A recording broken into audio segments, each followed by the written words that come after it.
Hello and welcome to the Mansplained Podcast, episode number 2. It's November 2nd. Deer season's right around the corner. In today's topic, we're going to be talking about hunting.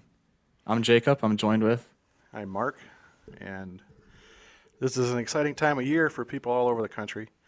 We have millions and millions of people are going to be heading out into the woods this month with their family and their friends, trying to find their specific trophy to feed their family, to enjoy camaraderie, and most importantly, to help conservation and the wild animal population. So I would like to wish everybody good luck. First of all, if you're going to be out there, stay safe and enjoy the time that you have with your family and friends. Yep, stay safe, enjoy the wildlife, and follow the rules. So to start off, we're going to talk about the value of hunting. You know, that can mean a lot of things. There's a lot of relationships you gain through hunting with your family. You can deepen your bond connection. You can meet other people outside hunting. You can see them while you're hunting or even after the hunt's over. You can compare, past hunts and then talk about upcoming hunts and maybe get together and plan a group hunt with these newfound relationships that hunting brings.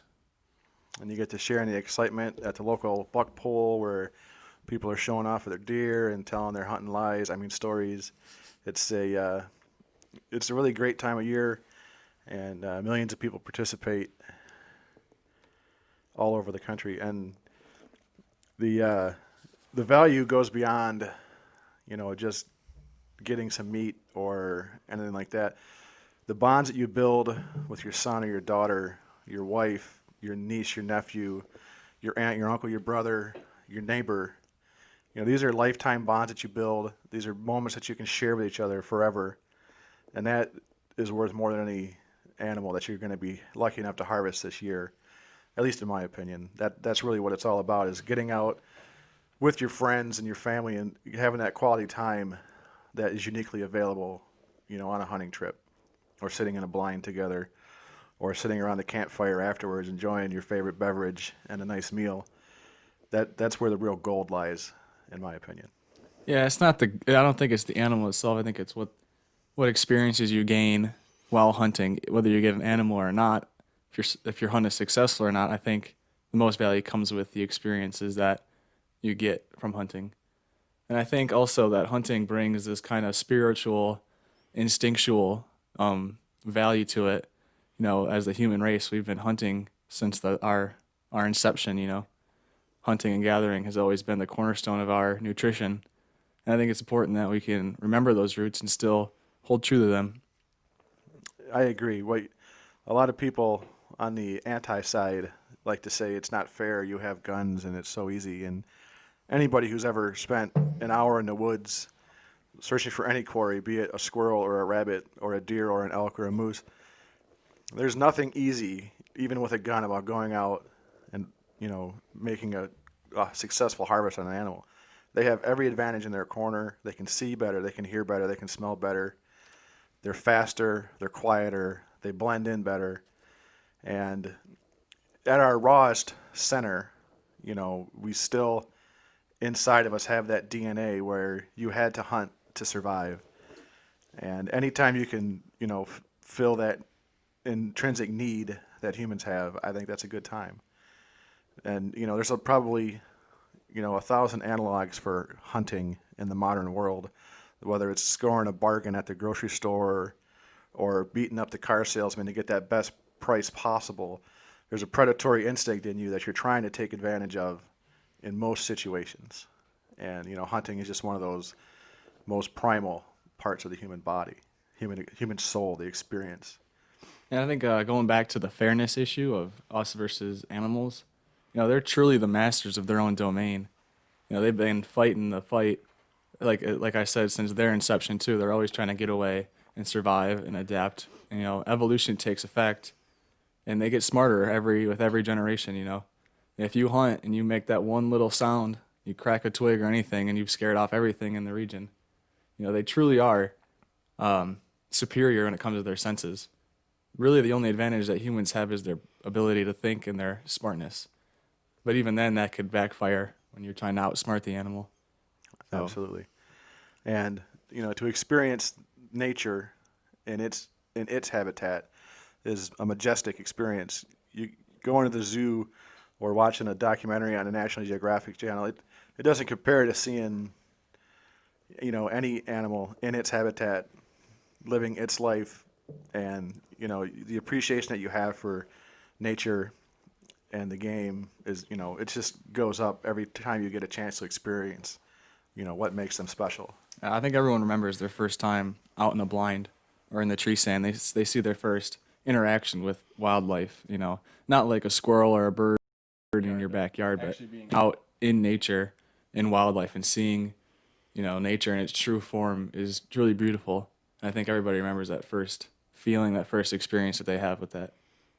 Absolutely. And this experience transfers over to more than just hunters too. There's people who just like to watch wildlife, and bird watchers and photographers, and all these people that find their reason to go out into the woods and experience nature, on a personal one-on-one level.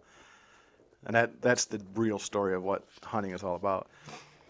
And before we get too far in, I'd just like to take this opportunity to remind everyone who's going out, take a first-time hunter with you.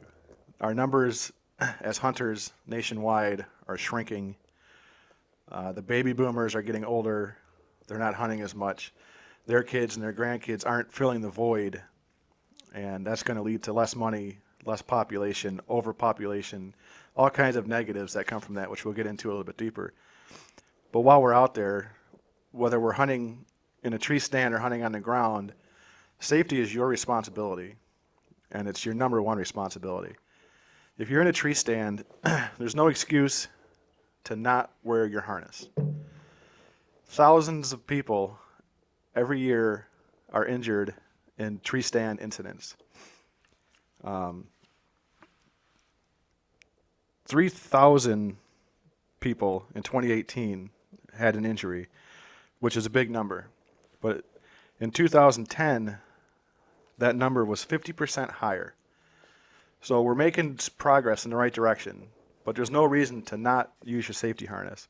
There's no reason to not use your pull line to bring your bow or your gun up to the tree stand. Don't carry your ladder with that stuff in your hand. Put it on your line, get to your stand, and pull it up after you've safely connected to the stand. And then even if you're in a deer blind, make sure that you have something marking the deer blind for other hunters to know somebody's there. Put a vest or a cap or a flag, something in orange, on top of that or around that can be seen in all directions. Make sure you're wearing your orange if that's required in your state, and it's probably a good idea even if it's not. Know your target. Know what you're shooting at. Visibly see what you're shooting at. Don't go, hey, there's a rustle in the bush. That might be a deer, and shoot Cousin Eddie. It happens every year, and it's terrible when it does. And that's solely on you as the hunter to be responsible and safe. You have to own that. You have to own every shot you take. And in the last bit of safety, most hunters are firearm hunters, and they only spend a couple days or a couple weeks, using their guns out in the field. And it's of the utmost importance that you follow all the basic firearm rules. Keep your finger off the trigger. Keep your muzzle pointed in a safe direction. Always know your target and what's behind it. These are super important, and that's the last I'm going to preach to you about safety, but it is your responsibility to keep you and your loved ones safe. Now back to the fun stuff. I think another part of the experience of getting an animal is actually being able to harvest the meat and make a family meal out of it. Whether you can bring the whole family together, or if it's just you and your wife, or just your regular family. I think the eating game brings back, like I said before, the instinctual spirituality to it, where you have went out, you played the game, you've taken the life of an animal, and then you harvest it and eat it, completing the circle of life. I think it's important that people can share that bond of taking the meat back home with them and actually eating it. Yeah, that's one way to respect the animal, is to prepare it and to serve it and enjoy it. And really, wild game, it captures all the culinary buzzwords of today. Your wild game is organic. It's a high-quality organic protein. It's free range, predominantly grass-fed. It's low in fat. All the things that are, we're supposed to pay attention to in our modern culinary world, wild game really fits that bill. Whether it's a white-tailed deer or an elk or a squirrel or a rabbit or a dove or a pheasant or a duck, it's really the highest quality, healthiest proteins that you're going to find. And there's so many ways to prepare that food. You can look up. There's Steven Ranella. He's the guy in charge of Meat Eater. I think he founded it. He wrote a book, Meat Eater. I think it's called Meat Eater, and that's actually just a cookbook of different ways to prepare game. And it's been super successful. And even now, he's got a TV show that has been moved to Netflix, where he will take you on like a hunt as he would do it without the cameras. He'll bring buddies. He'll actually be guided sometimes, and he'll take you on the hunt. If he gets an animal, then he'll take you back home and show you how he prepared it, how he cooks it, and then he'll, bring us in on the experience of eating the animal as like after you've shot it and prepared it and bringing it all together. So you can find that on Netflix. You can just Google him, Steven Ranella, or look up the cookbook Meat Eater. This isn't an ad, but it's important for people to know that you should prepare your game, and eat your game. And there's some real 5-star level dishes that you can make with your wild game. It doesn't have to be an overcooked neck roast in a crock pot. There's so many things you can do, and so many delicious ways you can enjoy the experience after. So moving on to our next topic, we're going to talk about some of the reasons why, even today in 2020, hunting and conservation is such a good idea. And it's good for the wildlife population as a herd, and it's good for humans also, because car deer accidents, for example, there's approximately 1.5 million car deer accidents per year in the United States. And those accidents cause over $1 billion in property damage. And 175 to 200 people are killed every year in those accidents. And that's a crazy number, thinking just, hitting an accident or hitting a deer is killing 200 people a year. These are big animals, and they are dangerous when you're in your car traveling down the road. 10,000 people a year are hurt in car deer accidents. And how many deer are killed? How many deer are crippled and not killed, and then end up suffering or being, fodder for predators out there because they can no longer successfully protect themselves the way nature intended? I would say it's important that if you do inadvertently hit a deer and it isn't dead, I would call your game warden, call the police, and have the game warden take care of that animal, because you don't want that animal to be out there with 2 broken legs and suffering. So if that happens, just call the police, call the game warden, and get their advice on what you should do. Yep, for sure. What's next on our list? Next on the list is participation and why. Okay. Yep.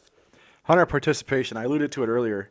It's dropping off in the United States, and part of it is because of the urbanization of the population. There's less people living in the rural communities.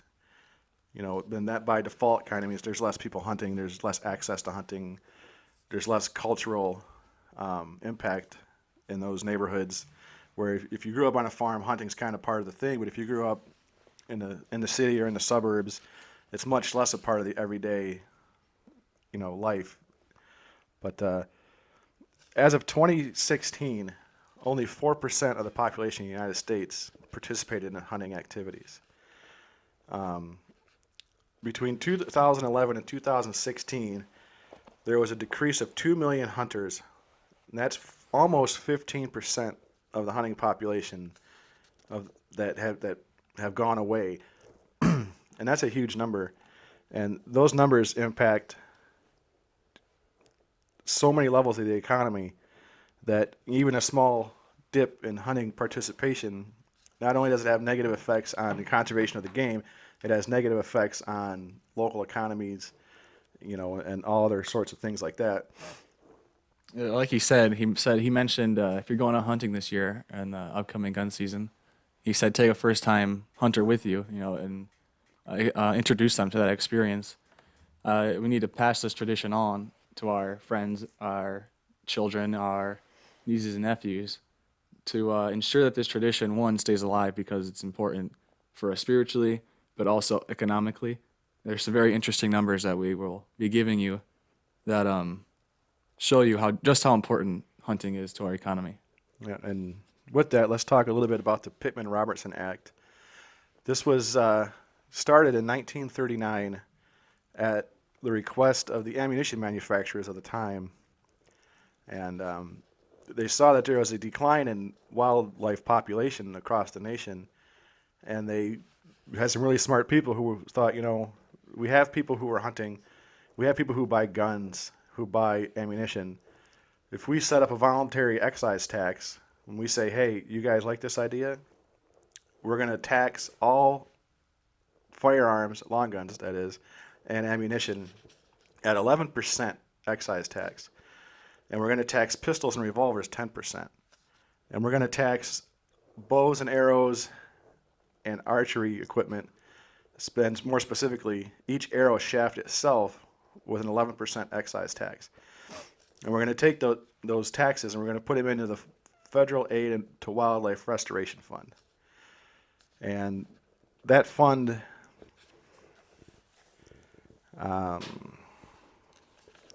since 1939 to the most current data of 2019 has injected 18.8 billion with a B, into these programs.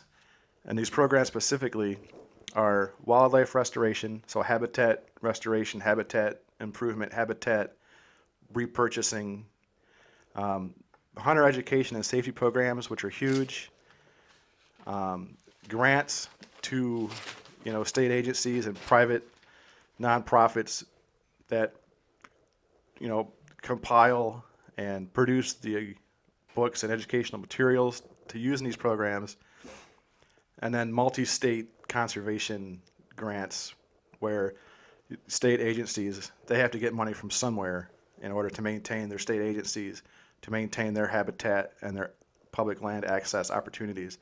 And all that money from this Pittman-Robertson Act goes a long way into funding all of these things.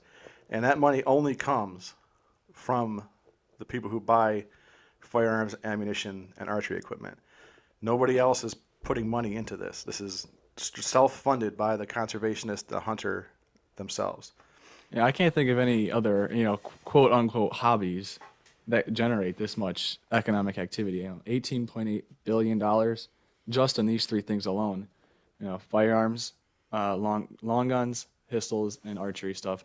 It's a big number for what you said, 4% of the population produces today. But yeah, it's an astronomical number, and like I said, it's the people who participate who are paying the bill. There's no outsiders. You may say the United States isn't giving to this, Greenpeace isn't giving to this. These are people who use these things, who buy these things, who contribute for this purpose. And I don't know, I've never met a sportsman who said, that Pittman-Robertson Act has to go. We should not be spending money on conservation. That's a ridiculous idea. This is probably 100% supported across the board, by everybody who participates in these activities. And I would dare say, even if you don't, learning about it for the first time, you probably think it's a pretty good idea. I have some more numbers here that the state of California did some research on here. It is shown through their study that nationally $200 million annually is gained just through taxes paid only by hunters.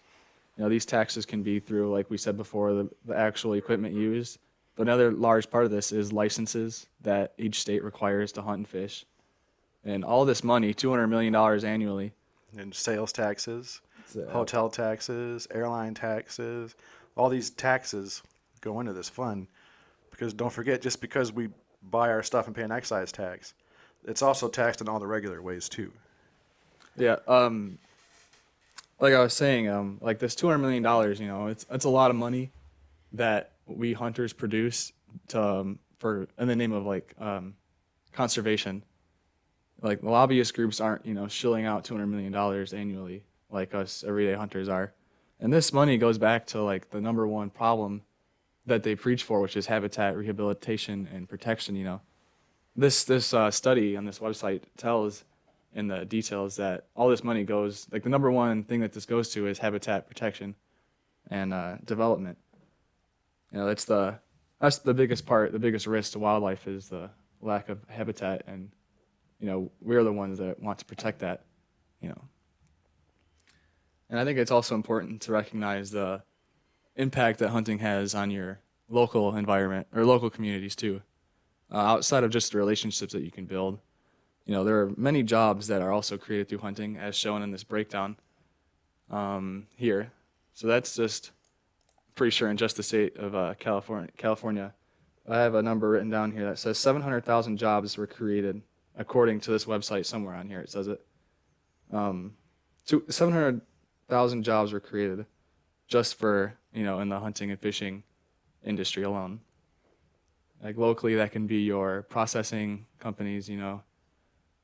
Many things are created through this. Yeah, your meat processors, your hardware stores, your sporting goods stores, campgrounds, hotels, restaurants, bars, gas stations.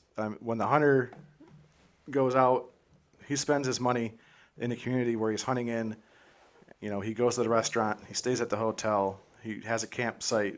However they do it, they take a lot of money from their neighborhood and they take it to a lot of smaller areas that are economically depressed most of the time.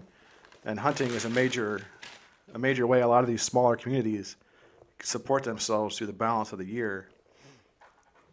Yeah, and then one great program is called Hunters for the Hungry. They're like in Kentucky. We have in our region specifically, we're allowed to take as many does as we want, and oftentimes people go out and they'll get their doe or their buck for their family's food, and then after that they're allowed to go out and take more deer.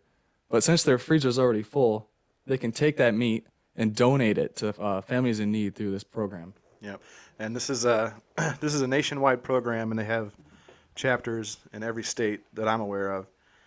And last year alone, 8.1 million meals were provided by hunters donating harvested meat to the program, which is 2.1 million pounds of deer meat on average every year that gets donated to this program to feed hungry people, to feed homeless people. It goes to soup kitchens. And I think it's a great program. It doesn't cost you anything except the cost of a license if you have the opportunity to take another doe. And you can impact a lot of people with high quality proteins that they really need. So if that's something you're interested in, go ahead and check your local state Hunters Helping the Hungry or Hunters for the Hungry or any combination of those words, and you'll probably find what you're looking for. And it's just another way that the community gives back. Yeah, not only do we provide economic relief, we also provide relief for those families, that are a little impoverished that need that extra helping hand. We are able to take the extra meat and donate it, give it to these food banks and stuff. Moving on, we have some more habitat restoration and carry capacity issues we'd like to talk about here. And besides the government-controlled habitat restoration that we talked about a little bit under the Pittman-Robertson Act, there's a plethora of nonprofits out there whose goal it is to improve habitat for any specific game animal, whether there's turkeys or elk or pheasants or ducks. And just as a couple examples, Pheasants Forever has, since 1982, they've created, which means purchased or built, and improved 15.8 million acres of land. And that land that they do is specific to pheasants. But, all sorts of other animals thrive in those conditions. So they're not just helping pheasants, they're helping deer, and they're helping rabbits and, grouse and quail and, all kinds of things. And that's all funded through private membership, donations, banquets. So that's just another example of hunters and conservationists coming together as a group and working towards the goal of creating more habitat to have a healthier herd of whatever animal they're looking for. Uh, Ducks Unlimited is probably the biggest wetland and waterfowl group, and they, since their founding, have done over 14 million acres of wetland and waterfowl habitat. That's a lot of wetlands. That's a lot of wetlands, and these organizations exist for every animal that you're interested in. So just go ahead and look up your favorite animal and see if you can find some other way to help besides just hunting. So yeah, look up those foundations, those organizations that could benefit or could help benefit the wildlife without taking an active role in hunting. And since we're talking about habitat and improvements and things like that, let's take a minute to talk about carrying capacity. I think a misunderstood fact is that there's so many animals and there's so much land, and if you have too many animals in any one amount of land, you end up with a Bottleneck of resources. a demand for the resources available on that particular piece of land. So when hunters hunt and they reduce populations in neighborhoods and areas that don't have the carrying capacity for the herd that's on it, the herd as a whole benefits. The numbers of the herd go down, which provides more resources for the herd that's there. And because what happens is you have so many deer on X amount of acres, and all those deers are competing equally for the resources available. So as it gets cold and the winter comes and food gets more scarce, they're all eating together, but they're all eating a reduced load of nutrition. So the herd as a whole suffers because every animal is getting less nutrition than necessary. And what you end up with is a higher per capita death rate because, not just the 15 deer that are too many die, 50 deer die because there's too many deer.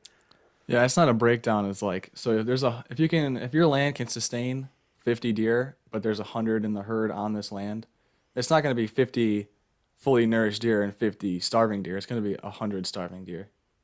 Right, and the majority of those deer are going to suffer the effects of starvation and the effects of predators at a larger scale than if you had a properly balanced herd on the property.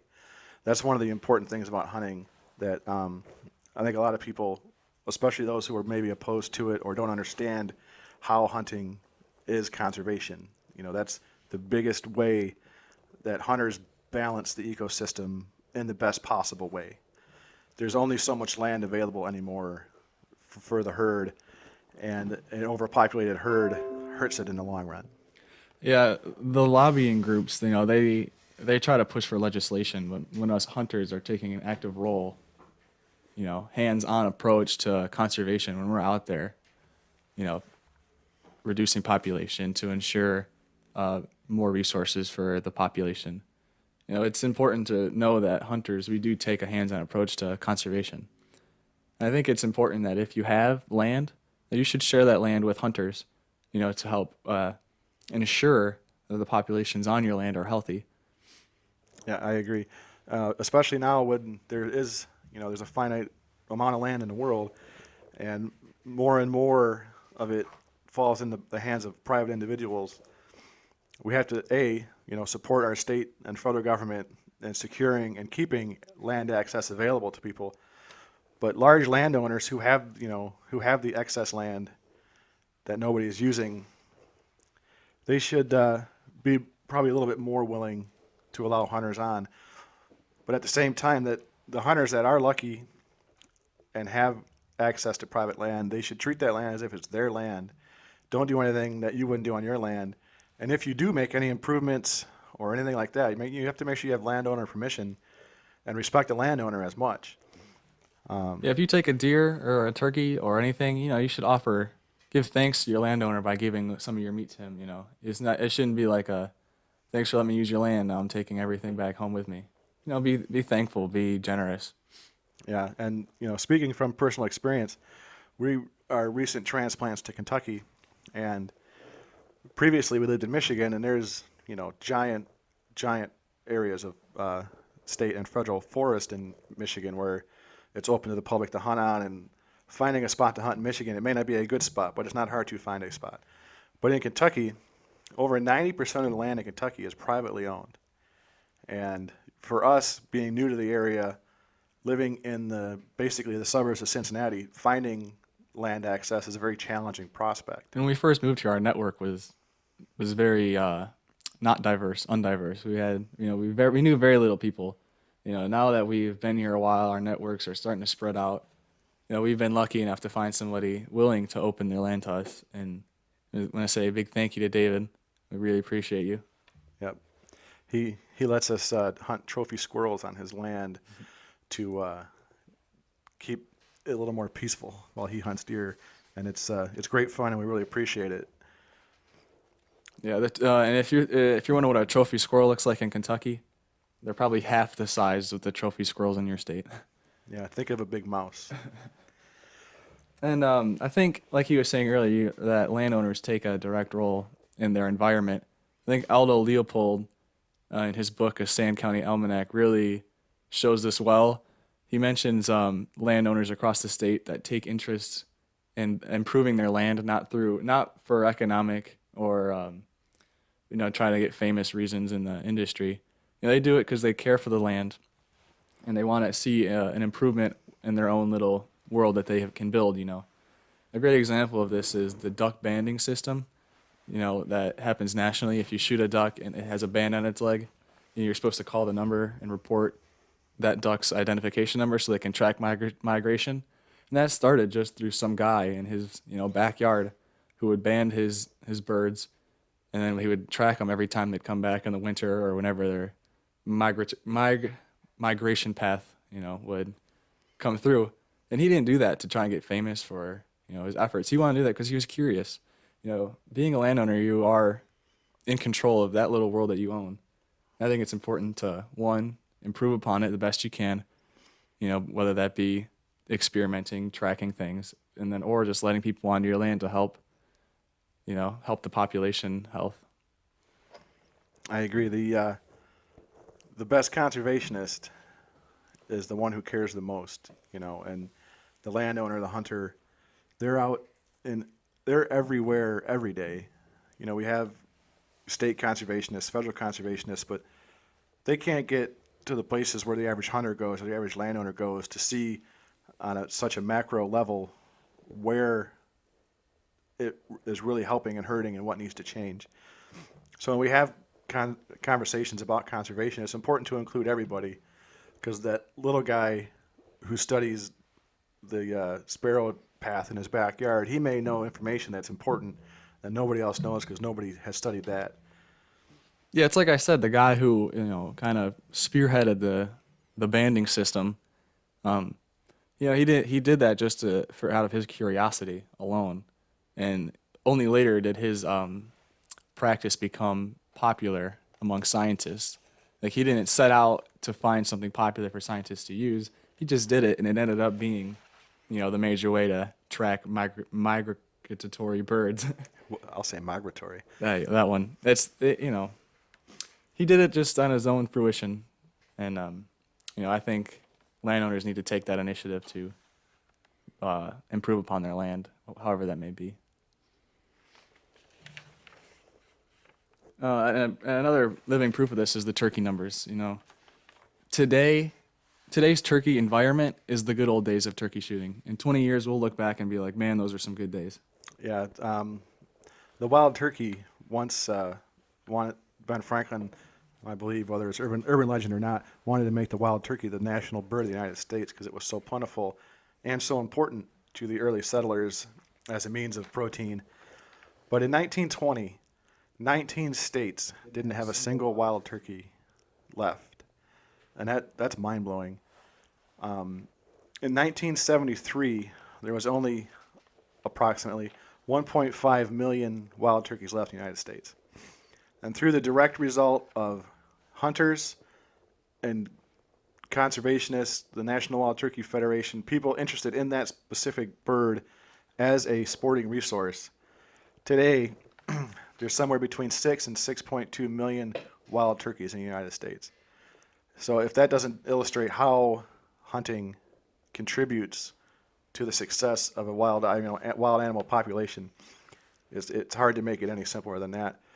You have to remember, if something has no value to anybody, it has no value at all. But like the wild turkey, a hunter somewhere someday said, I really want to be able to hunt wild turkeys. And that value grew, and it grew 6 million wild turkeys in the wild. That's how hunting helps animals. I know it's counterintuitive when you say, "Oh, that guy just killed the animal," but his desire to kill that animal led to the birth and successful repopulation of how many other animals, because now something that had no value in the past has a lot of value today. Yeah, and I think a lot of people give hunting, there's a negative stigma about it because of in the old days where everyone would hunt buffalo, indiscriminately, killing 20 buffalo a day. I think that the market, like market harvesting, I think that's all gone the way of the dodo because of the ability to go out and buy, a steak from the grocery store. So I think it's important now to really establish ethics, common ethics, so we can all have a fair playing ground, and to ensure that our wildlife doesn't go away. And then I think that's important. Yeah, and while I was researching this podcast a little bit, talking about hunter declines, not only is hunting declining for big game, it's also declining almost exponentially for small game, be it squirrels, rabbits, fur bearers, and especially predators. There's I think we've all seen or heard on the news the stories about the coyotes in suburban backyards, and the coyote population is through the roof because there's such a good herd of animals for them to eat, but nobody's out there, keeping the coyote population in check. So there's a lot of forms of hunting, and I think as a group we should all look into that and find maybe a new interest within the hunting realm that would interest us. Yeah, when the numbers of prey animals increase, you have to expect the number of predatorial animals to increase along with it. With more resources becomes more threats to the prey animals. And a study I looked up here shows that coyotes' range of habitat in the United States has gone to 49 states and much of the North American continent. The only state it isn't in is Hawaii, but that makes sense. And they can't swim that far. Right. And they're like right on the verge of breaking through to the South American continent. So their spread is from the tip of Alaska right to the border of whatever country is Right to the southern tip of Mexico. the southern, all the way through Latin America. Okay, also like Panama or Yeah, it almost goes into Argentina or whatever that first country is in the Brazil or Colombia. yeah, one of those. And it's shown that America has killed 400,000 coyotes a year, but the numbers still increase exponentially every year. And not only are coyotes a threat to the wildlife populations, they're also a threat to family pets, Agriculture. and believe it or not, coyotes are very good at carrying disease that affects other animals. They have rabies, obviously. Mange is a major problem with coyotes, and they can spread that mange to your family pet, to whatever. So there's a lot of reasons besides just protecting the herds to keep these predators in check. Yeah, like I said, increased prey numbers means increase in predatorial numbers. So we need to keep both herds in check by hunting both simultaneously. And to wrap this up, I think our opinions are clear on this. I think we've explained how we view hunting, how it's important economically, environmentally, conservationally. So pass on the tradition. Yeah, and I think that the taking of the animal, while it may have the most emotional connection to any individual hunter, it's the least important part of the hunting experience as a whole. there's so much that you gain from the spending the time with your family and your friends. There's so much that you give back to your community in ways that you never realized because you didn't think about your tax dollars being spent in small town America, and the jobs you're providing, the lives you're improving, just for doing something that's fun and a hobby and a pastime of sorts. Yeah, I think we all know. I think the goal of hunting is obviously to take the animal, but I think we've outlined a couple examples here of just how vast the benefits of hunting can be outside of just putting food on your table. Just checking my notes, sorry. And we would love to hear any input you have. Are you a hunter? Are you an anti-hunter? Do you agree or disagree with anything that we've said? We'd love to engage in that conversation. If you have any hunting stories or successful hunts, you want to share photographs or anything like that, maybe the next time around we could roll those in, and show people on the YouTubes here what your successful hunt was. And remember, be safe, take a new hunter, get out there and enjoy nature, because it's truly the best resource that we have as humans. Yep, pass on the tradition, I think, is the most important part of hunting. You just got to pass it on to your kids, the future generation. And on a side note, I want to say thank you to all the support we've gotten for the first episode. We really appreciate that. All the views, the likes, it's appreciated. So, very much so. We're just two guys who don't know what we're doing in their garage, struggling to find ideas to talk about that interest us and maybe somebody else. yep, so thank you. Thanks for watching that first one. I hope you enjoy this one. And really hope you watch the next one. So get out there and have fun. If you're in Kentucky and you need someone to hunt your land, we're available. Reach out to us. Yeah, the email's in the description. We're definitely willing to help out. And like I said, we'd love to share, your harvest on our next video. So if you have any stories or pictures, go ahead and send them in, and we'll put them up in the next one or two. Look out for the spring fishing episode too. All right, thank you for watching.